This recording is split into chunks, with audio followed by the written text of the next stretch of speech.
According to the CBC, Yukon Premier Ranj Pillay is who we have to thank for the premiers on parade. Yay!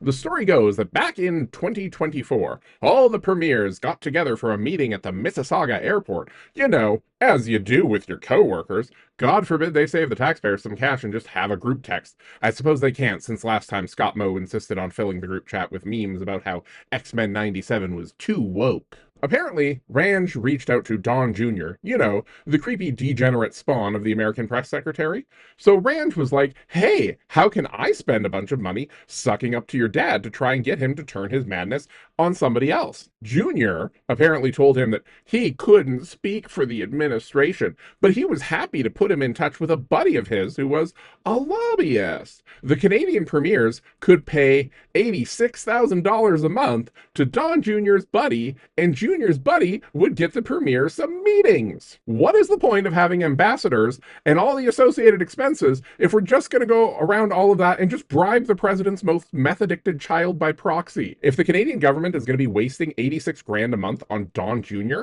it should be because he crossed the border and we've locked him up for being a crime against humanity. Best of all, you've got so many premiers parroting the idea that Trump gives a damn about fentanyl. How much money has Trump spent on research into understanding better ways to treat people who are addicted? How much money has he put into treatment programs? How much money has he put into understanding that his stupid tariff war is going to drive prices up and more people into poverty, and thus drug use? If the so-called president couldn't even avoid abusing uppers, like it's obvious, how on earth do people who can't afford anything else stand a chance? And if fentanyl is getting past the US border agents into America, then no amount of money that Canada spends on our border that protects Canada from things in the States is going to change anything. And all of our premiers know this. And the more our premiers waste taxpayer money to go on trips and then parrot a lunatic's talking points, the more our politicians lose credibility in the eyes of our own people who know it's all just nonsense. At which point, we might as well be the 51st state, since we're actively funding the death of truth.